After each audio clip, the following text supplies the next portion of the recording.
I feel like once I'm on the start line, I'm like, phew, I've ticked the box.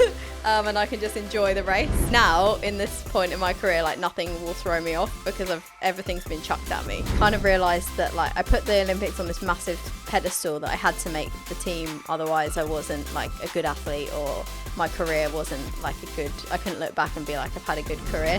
Thanks for joining us for 5 Miles Easy. In just a few minutes, we're going to be joined by a very special guest, Charlotte Purdue, who is fresh off an incredible performance at Berlin. We're going to be diving into everything about that race, about her pro career, which started at the age of 16, and about how she uses adversity to fuel her fire and come back even stronger. But before we get into that, a little update on our own running lives. So, Steph, how's your week been? My week is good. I'm happy because even though I ran a marathon on Sunday, my legs have recovered really well. I mean, that's probably partly due to the fact that obviously I had a bit of a slow few miles during the marathon, which may have helped them recover a bit quicker, but it means that I've done a few runs this week. I had Monday off, and then I did a little jog on Tuesday, and I was like, this feels all right. So I'm trying to be sensible, just keeping it easy miles. Won't do any sessions for a couple of weeks, but it's nice just to enjoy running without any big goals coming up. So I'll probably do a bit of cross country and stuff over the next few weeks, which will be fun before deciding what's next and buckling down again. Nice. So just enjoying taking it a little bit less seriously and running for running's sake. Yeah, but you do miss it quite quickly. I'm kind of like... And especially like when I'm like, oh, that didn't quite go right. I'm like hungry for the next thing. Like I know my fitness is still in a really good place. So I'm like, I just want to kind of go again, but that's a good thing. Back. Yeah, of course. That is a good thing. And what about you? So you're now back training. I am back training. Getting there slowly, kind of building up sensibly under my coach's strict instructions. Which, again, like, I'm just itchy. I want to get back to marathon training. Yeah. But I'm being sensible. But yeah, it's been good. I feel like this week has really tested how well I can listen to my own advice. Because in the Q&A last episode, we were talking about how you stay motivated during winter and when the weather's terrible. And we had some very good answers, but I have to say this week has really tested me. Yeah. Because every run has been windy or cold. I have been rained on so many times and just come back like drenched, covered in mud. Yeah. And it's just a bit grim. It is grim. And also it's the dark evenings for me. I'm not back into double runs yet, but I'm thinking when I've been finishing work, I'm like, it's pitch black outside. If I would have to go for a run now, like this is going to be really hard. And I almost forget every year. I know. It comes back round and I'm like, I'm sure last year it wasn't like this. But yeah, it is definitely hard to get out when it's dark in the evening. Yeah. Okay. What was our tip for that? It was, so number one was find a friend to run with. So we did that this week. Yes. We ran together and that it does help for sure. Dress for the weather and also know like once you're out and you're going to feel better when you're out and you'll be able to get it done. You can physically get it done. Drill it into ourselves. Although, ironically, having complained about the mud, I also signed up for a cross-country race. We both have signed up for the same cross-country race, which is going to be hilarious. I'm so excited for it. But it's going to be funny. And do you have spikes? No, I mean, yes, I do, but I'm not wearing them. You're going to fall over. I still have my spikes that I got I think I got them in like 2016. So I feel like maybe spikes have progressed in the last 7 years. Yeah, I mean, I've got my track spikes, but I guess, I don't know, can I wear those for cross country? You might need to put in the longer actual spikes so they grip. Okay, they're also very clean. Yeah. I mean, I'm probably going to wear my trail shoes. But I mean, I'm going to be crap anyway, so I might as well make it harder for myself. It's gonna be great. I can't wait. And I feel like you've got to fall over in cross country, so yeah, I've been there. It's gonna be fine. It's gonna be great.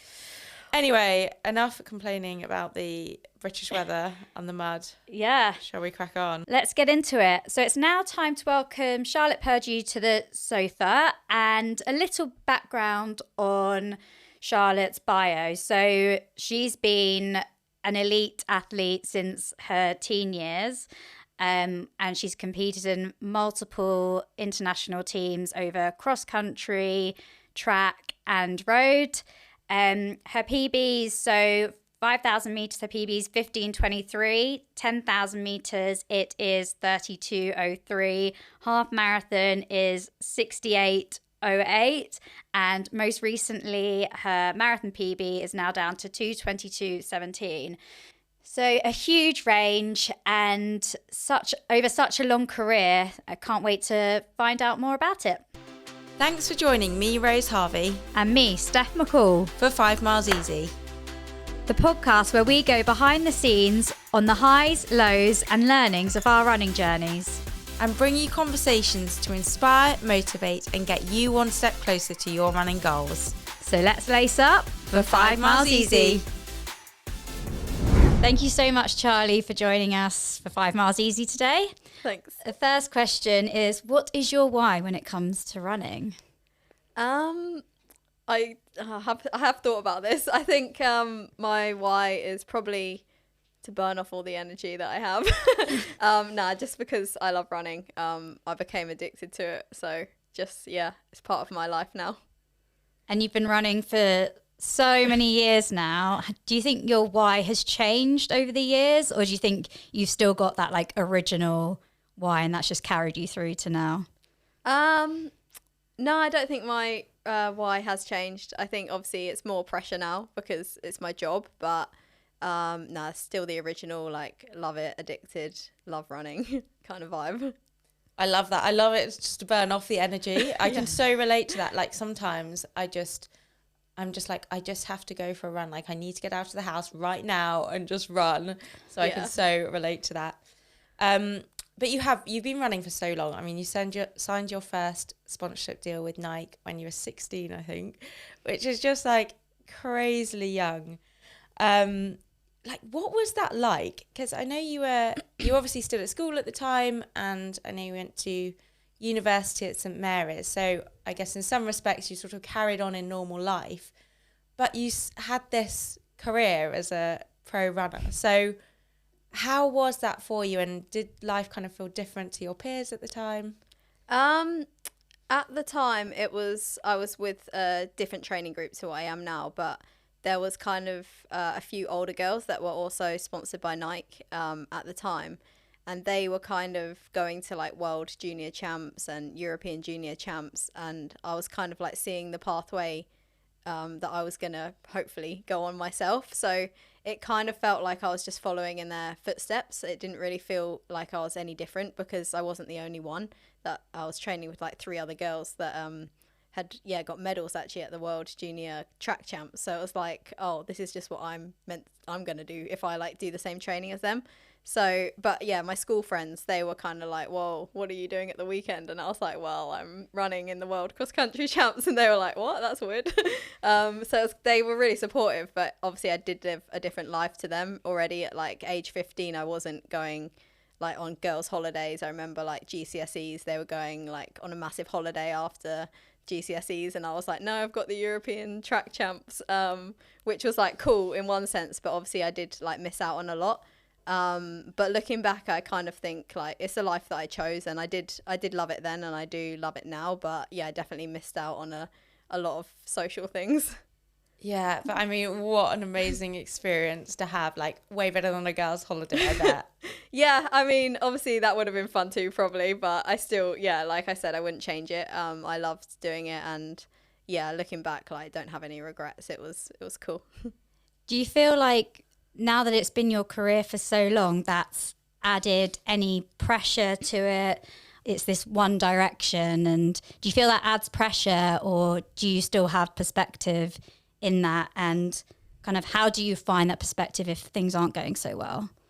Yeah, I mean, I feel like pretty old, although I'm not, like, I wouldn't say I'm that old, but I feel in the sport like I have been doing, like, my ran for GB the first time when I was 16, and yeah, I've been doing it for so long. It's like, well, I do feel like an old person in the sport, but at the same time, like, I still have things that I want to achieve, and while I'm still improving, I don't see like why I'm going to stop. Like, I'm just going to keep going because, like you said, it's been my career now for so long. But yeah, I don't know, I just kind of take every year as it comes, really. Like I've had bad years where I've got injured and not raced, or like not got a PB, but then touch wood, like I've always come back and run a marathon PB or run a PB in something, or like got better every year. So I think while the trends like keep going like that, I'm going to keep running.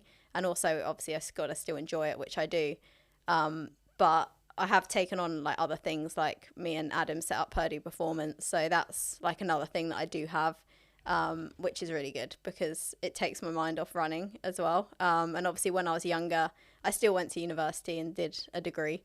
Although I didn't like go to lectures all the time because I was on training camps and stuff, I still like got the degree. So I still wanted to have like a backup. Yeah. I did a personal training course as well after uni because I was like, oh, I don't know if I'm going to be like still running well. And I'm just, yeah, I just wanted to have like other things on the table as well as running. So yeah. Yeah, I think that's so important, isn't it? Because then it's like you're not just thinking about running and there's other things going on in life, and it does give you that perspective that it's not the be all end all when it maybe isn't going so well. But I think, as you said, because you love it so much, it's kind of always coming back to your why of like, this is why I do it. And as you say, you're getting PBs like every year still. And you've just a few weeks ago, another PB in the marathon at Berlin, which obviously was incredible, 2:22. Thanks. And was that second on the all-time list when you ran that? Yeah. What was your highlight of that race? It's always like so nerve-wracking getting to the start line because, well, for me anyway, the last two marathons have gone like, the training's gone great and I haven't got to the start line. Well, I did for the World Champs, but I got COVID, as Rose knows. Yeah. My roommate. So I feel like once I'm on the start line, I'm like, phew, I've ticked the box, and I can just enjoy the race. So for me, like once I'm standing on that start line and I know I've done the training, I'm like, I'm good to go. So for me, that was a highlight, like getting there in one piece. I actually woke up on the day of the race, like 4 o'clock in the morning with a sore throat. And I was like, not again. I was literally like, I honestly, like that race came at exactly the right time. The next day I was stuffed. I have had a cold for like 2 weeks after. It was really bad, but like it came at the right time. So I was like, thank you. Someone's looking down on me. Yeah. But yeah, like getting to the start line is just, without getting ill, injured, food poisoning, like is a major good tick for me. So yeah, I was happy when I got there and then executed the race, like just went well. It is like, it's the hardest part. The training is the hardest part for the marathon. I can totally understand that, and I feel the same way. I always think of the race as it's just the fun bit, and it's the bit to like just show everyone what you've been doing in training, but actually getting through a marathon block is so much harder. And some of the sessions I've done, I've just been like, that was genuinely harder than the marathon. You know, if you turn up not feeling great for whatever reason, your legs are tired, and you still get through a marathon pace session, that can be so much harder than actually racing. Yeah, so, and it's not like the half or the 10K where you're like, oh, I'm not feeling, I've got a sore throat, I'm going to go next week, or I'll choose another half. It's like this marathon you've trained for like 3 months, you've thought about this day for ages, and then you wake up with a sore throat. It's like, what are you going to do? You have to race, or like, it's just, you can't really choose another one like straight away. So there is a lot of pressure, I feel like, riding on that one day. And then obviously you only get 2 chances, say, a year, because you only run really 2 marathons a year max. Yeah.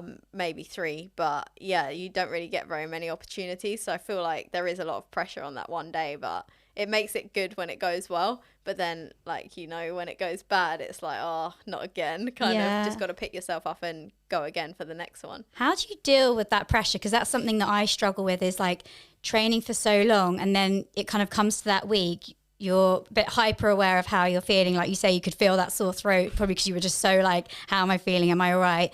And then knowing that all of that was just for that one day, like that's definitely something that I'm like, okay, this has to go well, because like I've done all this training, I'm in really good shape, I've made it to the start line, but it is a lot of pressure, like you say. And how do you kind of compartmentalize that in order to like execute the race for it and perform well? I think like for me anyway, everything's gone wrong for me. So like I've had COVID, I've had food poisoning, I've got injured, I've had a stress fracture, like everything has happened to me. So I feel like now in this point in my career, like nothing will throw me off because everything's been chucked at me. I've had like every event, so I think I'm just prepared for everything to go wrong, and then like when it doesn't go wrong, I'm like, oh, it doesn't go wrong. It's a win. It's a win. But I think like, yeah, just kind of thinking like, obviously you've done all the training, it's not wasted. So I've had marathons like the World Champs last year that didn't go well, but the training I did was really good. So I look back at that and I'm like, well, I ticked off another 3-month block. Like, it was really good.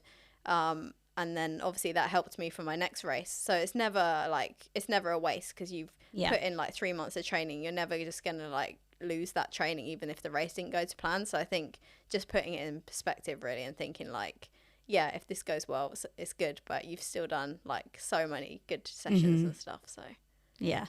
That's such a good way of looking at it. And obviously your training for Berlin did go really well. And you got to the start line, and despite having a bit of a sore throat, you executed amazingly and got, what was it, over a minute PB, was it? Yeah, over a minute, just over a minute. 2:22, which was just so cool to see. But in your training, did you change anything from the last block, or was there like anything that really gave you confidence that you could go out and run 2:22 and run that PB?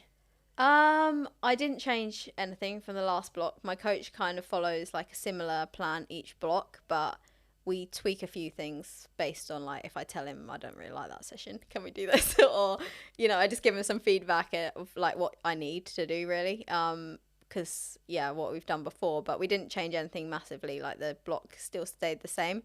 And it wasn't till I'd say 2 weeks before where I thought I could run 2:22. My coach was telling me to kind of not really think about the time and just get the training done, and then we'll decide like nearer the time, based on the time that he thought I could run. He actually wanted me to run 2:24, and get like, he just wanted me to get a solid one in the bank, because the last two hadn't gone well. So he was like, you just go there to Berlin, run 2:24, and then we'll look for a faster one later in the year.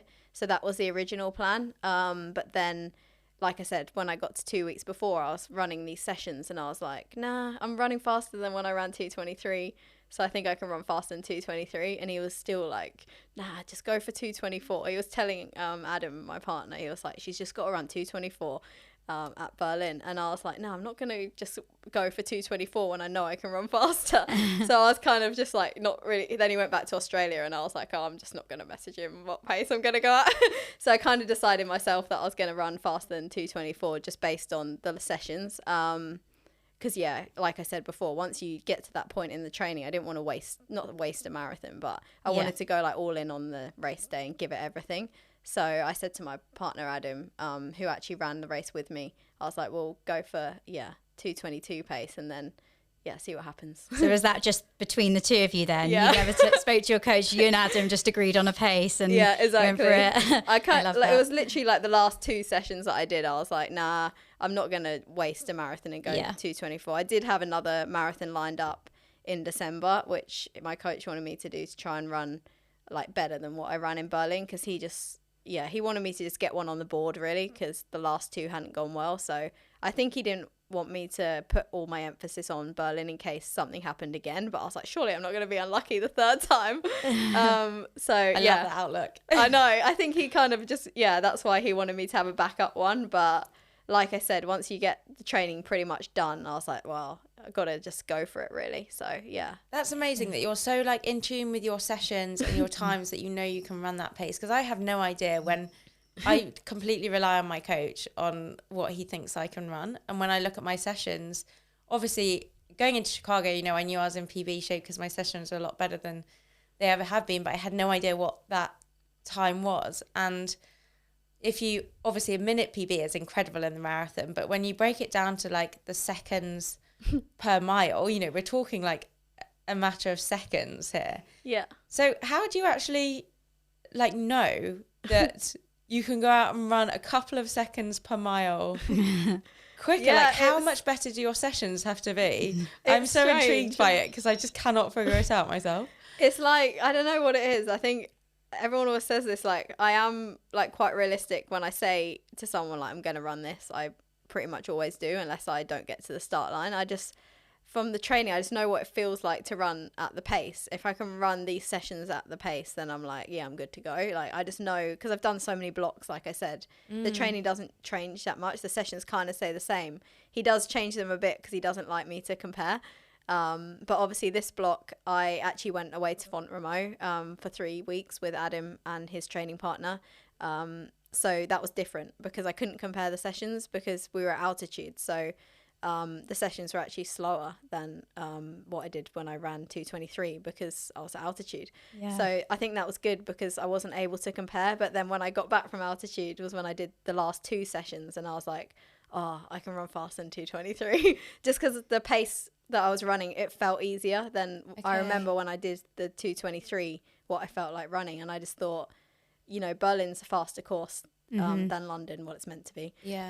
And also it's a mixed race, so I knew I would have people around, whereas London, like when I ran 2:23, I ran the last 12k like completely alone. So hard. Yeah, it's so much harder, isn't it? Yeah. Like from Berlin, like taking that experience now, I'm like, yeah, mixed races are a lot easier. Well, I say easier, you still have to run the pace and it's still hard, but it just like ticks by a bit quicker. And London Marathon, when you're just completely solo, like the crowd does get you through, but it's definitely feels a lot harder. So I knew, like, based on that I thought I could run faster than 2:23. So Yeah, and was Adam with you? Did he finished it, right? yeah, he finished. Okay. He kind of let me go ahead like the last little bit because the race told him, like, if there was a race with other women, obviously you can't really have a pacer like get in the way. So I think like me and the Japanese girl, she was like quite close to me, so he kind of let us race, which is good. And then he did finish, but behind. So yeah, it was good to have him there. I didn't really need him though, to be honest, because there was other like men around, but it was good to have him just to rely on like the pace. I didn't have to look at my watch the whole time. Yeah. And have someone there that you really trust. Yeah. Who's going to do a good job and not like surge and everything. Exactly. That was good. It was only his second ever marathon as well, so he got to tick off like Berlin. That's awesome. I don't think How did he find it? he said he found it easy. Okay. But we got to like the Thursday before the race, and I was doing like some strides and a run. This was like before we flew to Berlin. Adam was like, I'm just going to go and do 3k at your marathon pace so I know what it feels like, because he never really runs at that pace. He either runs like faster, all his sessions are faster than my marathon pace, and all his easy runs are slower than my marathon pace. So he was a bit worried. He had to practice like 3k's at Like my a marathon steady pace. tempo thing. Yeah. And then in the race, like the first like 3 or 4k, he kind of let me go ahead so I could set the pace, because he was like, I don't know what it's going to feel like running. He said that slow, but he said at my pace. Yeah. Oh my gosh. Pretty quick to me. Yeah. Now time to thank the sponsor of this episode, EcoSwash. Now, Steph, I don't know about you, but the one thing I don't like about marathon training is the washing. So much washing. 2 runs a day, sometimes a gym session in there too. That is a lot of sports kit, a lot of laundry detergent, and with those little plastic pods, a lot of plastic too, which can't be great for the environment. You need to try EcoSwash. They've created revolutionary plant-based laundry sheets specifically designed to clean activewear. Oh my gosh, that sounds so good. It's also 100% animal cruelty free, and it's plastic free, and it smells so fresh. I need this in my life.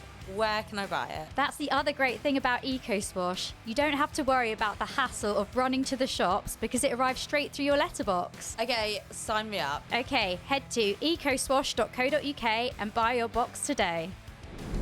You mentioned earlier that you felt like everything's being chucked at you, and that helps you kind of deal with the pressure going into races. And we kind of want to dig into like how you deal with adversity, because it seems like quite a few times in your career, you have had adversity chucked at you, but you've used it to just make the most epic comeback. And I remember after London 2021, which followed not being selected for Tokyo, quite controversially, and then you had an absolute stormer at London, first Brit, ran 2:23, and you put on Instagram like, when adversity is just the start. And that just felt like such kind of a good summary of the whole thing that had happened, but like other times in your career that similar things had happened as well, and you just used it to really fuel the fire. So how do you, like, is that a conscious thing? How do you deal with that adversity, and how do you kind of use it to make those comebacks? I think, well, obviously the Tokyo thing was like I was trying to make the Olympics and then did get selected. I kind of just didn't really have a choice but to choose like another goal, because otherwise I don't know like what I would have done. There was like I was very obviously in a bad place after that. I really wanted to make that team, and then to be not selected after I felt like ticking all the boxes was like a major like kick in the back. I was like, oh, this is this is grim. But I think my coach helped me massively with that. He was like, straight away, you need to run London Marathon, and you know, like that will be, yeah, just go for a good time there. And then I literally just forgot about the Olympics after that and set my focus on London Marathon. Like that was my Olympics. There was like I wasn't even thinking about Tokyo after that. Yeah, I was just all in for London Marathon. So I think like I always have to have a goal.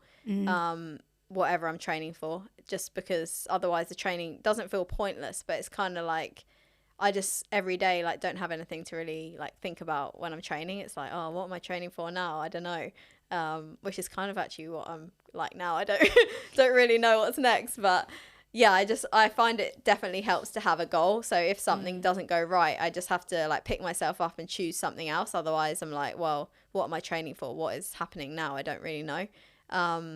So yeah, I think that definitely helps when you have things go wrong. Even like when I've got injured before, I've always targeted like a race as a comeback, and I'm just thinking about that. And then if, for example, I can't race that race, I'm like, okay, what's the next thing that I can do? I'm just like always looking for something to focus on. So it kind of takes your mind off like what's going wrong, and you're like trying to make everything happen to put everything in your favor really, so it goes right the next time. Yeah, that's such a good strategy. Thanks. Yeah, I love That's that. what I tried to do anyway. Has your opinion on, so after not being selected for the Olympics, and then obviously we're going into another Olympic cycle now, we don't know what's going to happen with selection there either. Have you kind of already got a bit of like a strategy for your mindset on that as well? Because I assume you want to be selected, but there's every chance, like, we don't know. Is there like a backup for next year, so that not all of your eggs are in one basket? Yeah, I think in 2020, like I was all in on that. Like my mind, like everything was like, I have to make this team. And then like after I didn't, and like I said, I changed my focus to London. That went well. I kind of realized that like I put the Olympics on this massive pedestal that I had to make the team. Otherwise, I wasn't like a good athlete, or my career wasn't like a good. I couldn't look back and be like, I've had a good career. But I think since taking a step back and being like, oh, London went well, and like that did change my life kind of. I had like a great race. It was great, like got a lot of publicity, like not that it's about that, like I ran a good time. It was kind of like it did feel like the Olympics for me. So I think taking the Olympics off the pedestal helped, because there are other things you can do.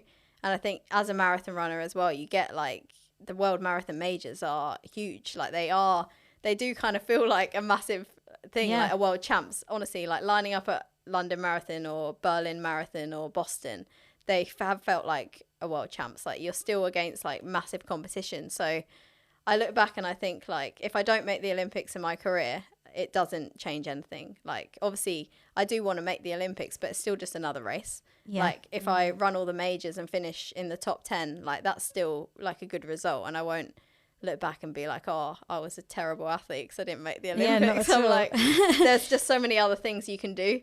So obviously, yeah, I do want to make the team next year, but I think I've taken like a little bit of a step back and put like a bit less emphasis on it, just because, you know, like what happened before, I was like, oh, anything can happen. You can run the qualifying time and not get selected. So yeah, you just don't know. So unless I get selected, then yeah, I don't know. I'll have to plan for that after. Have you ever thought that you just want to quit? I think I say last year, when was it? 2021, when I didn't get selected for the Olympics. I was close. Really? Just because, yeah, like I said, I felt like I'd done everything right. I'd like run under the qualifying time.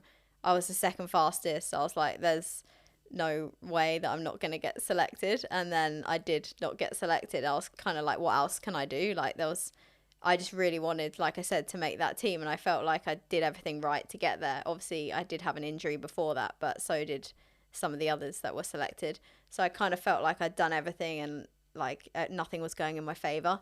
So yeah, I was kind of like, oh, I just want to focus on something else. But I think that's why, like, setting up the coaching, I had that before, but something else to focus on. And then, like I said, I chose London Marathon, something else to focus on kind of helps me like move on. So yeah, I guess I'd been pretty close to quitting that time, but like I said before, I do just love training, and I do love running. So it's become such part of my life. Like, I can't really imagine not doing it now. Obviously eventually I'll probably have to retire, but I don't know when that'll be. I mean, you've obviously got such a strong mindset in both overcoming all those setbacks and just coming back so strong, and in racing to do what you do. But how much of the marathon do you think is like physical versus mental for you? For me, I think like 50-50. I think the mindset, like I said, once I do the training, I find the mental side of it, like I say easy, but I do find it like easy, because once I've done the training, I know that like I'm not bulletproof, because stuff can go wrong in the race, as we know. But generally, like, if I've done that training, I feel like my mind is like just comes naturally to me. Like, racing is, I do love racing.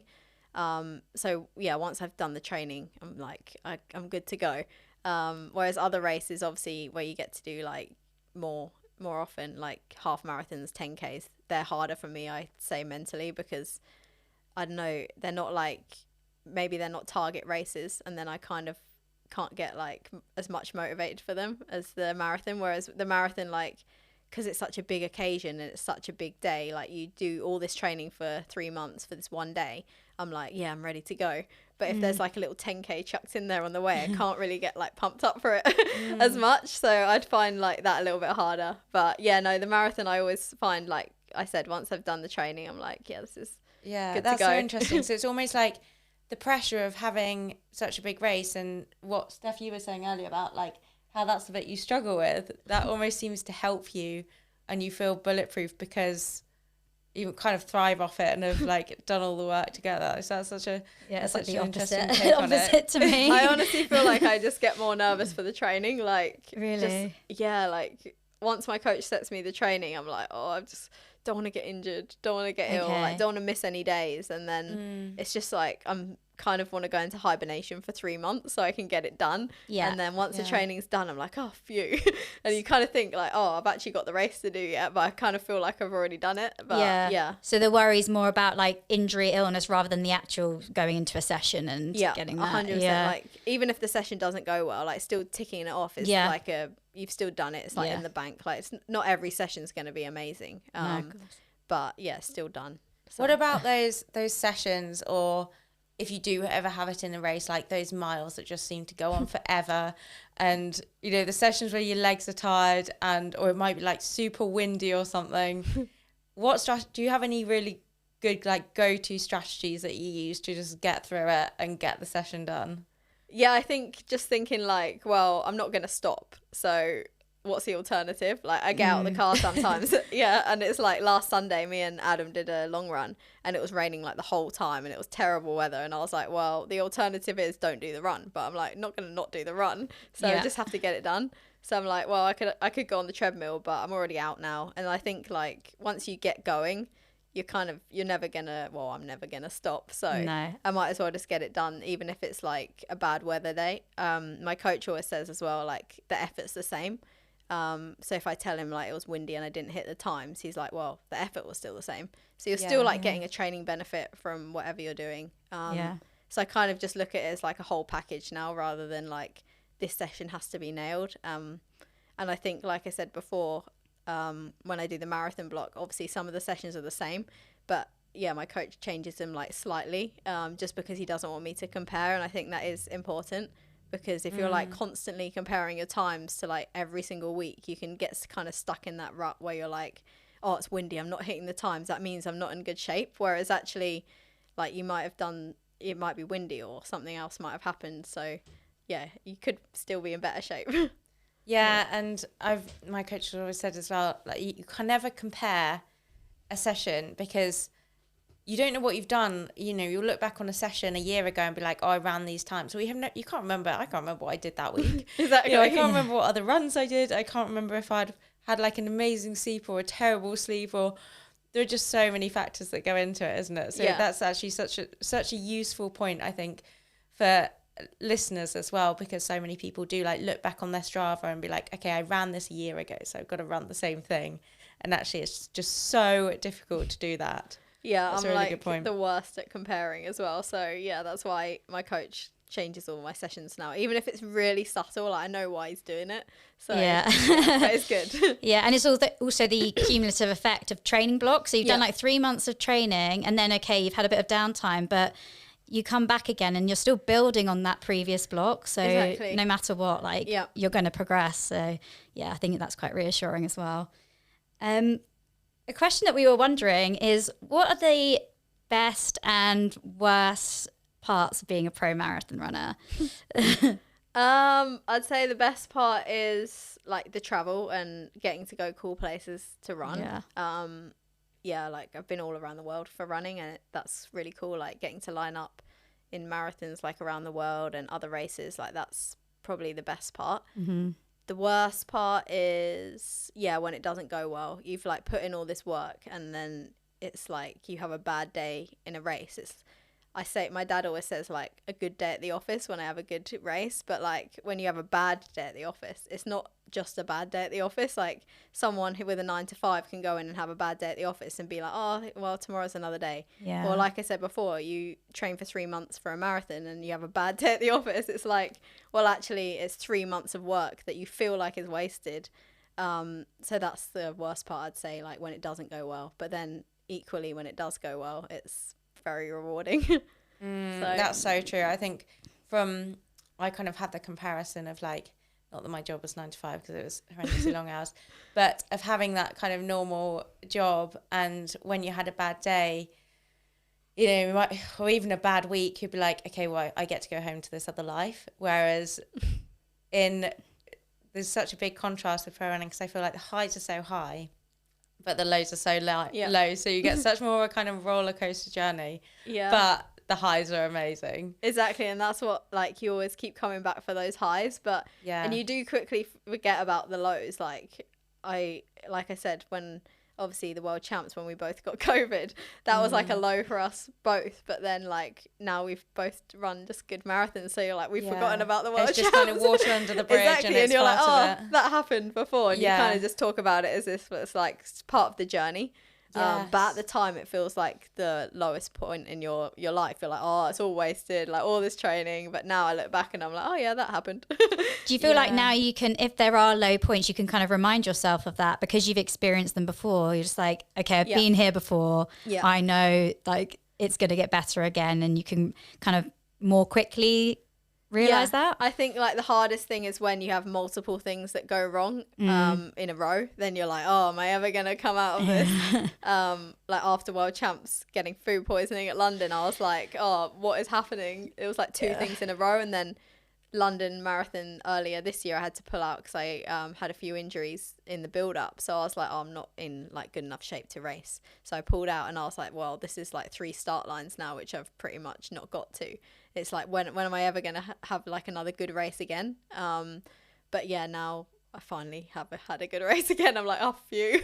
I've broken like the cycle of bad races. Now be a string of really good races. And it's funny because from an outside perspective, like you don't see any of that. No. And, you know, I didn't even, it doesn't seem that long ago since you had a really good race. So it's just like, oh, you've gone and cracked out another great marathon.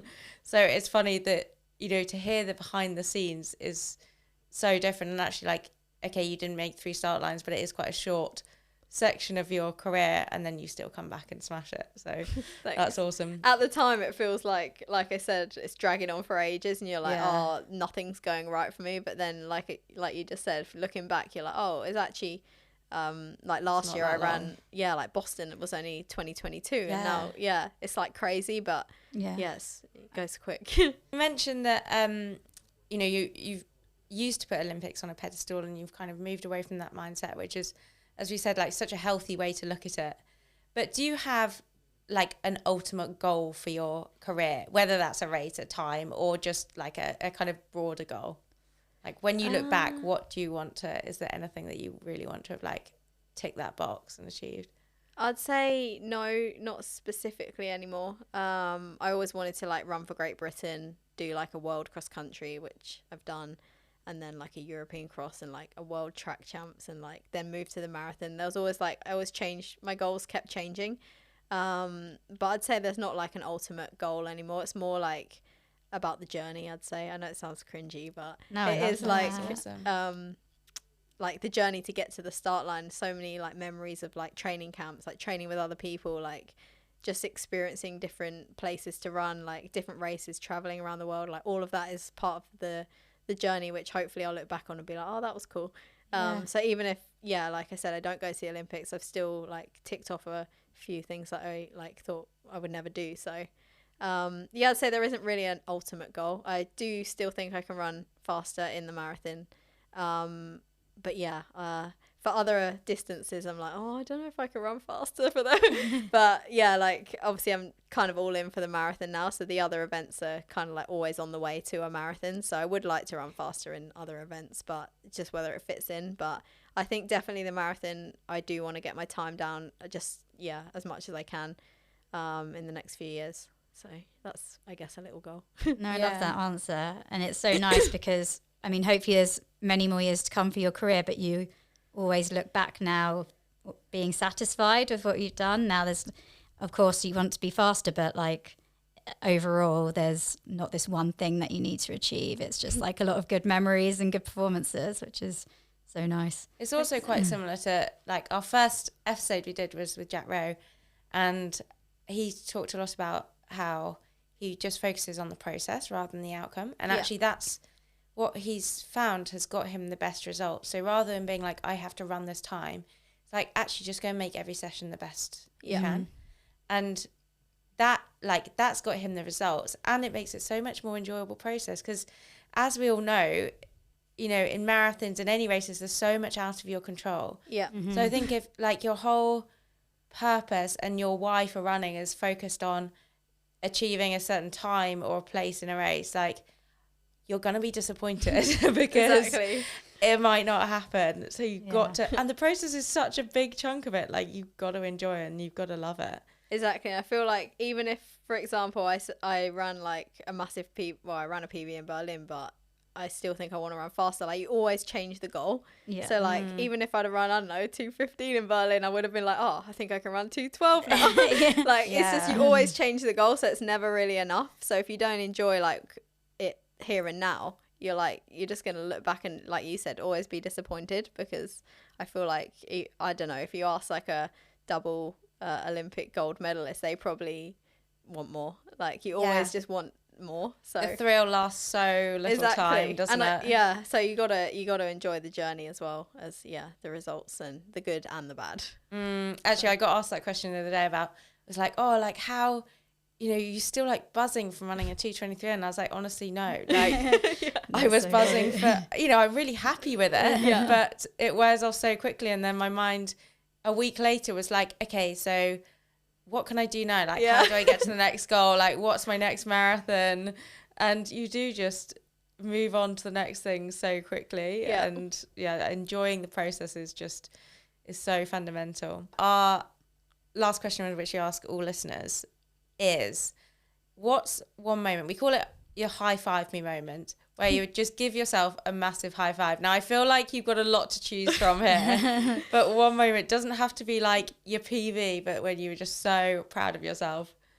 I honestly think the London Marathon in 2021, because like I said, just having like everything chucked at me before that, and then for it to go right on the day, like it was so satisfying crossing the finish line and being like, wow, I did it. Like I came back from all that and ran a PB. So I think like even now I look back as that was like my best race, because honestly, like if you just said to me like 3 months ago that I was going to do that, I would have been like, no, I'm not going to run again, I'm going to retire. So yeah, that was my high five moment.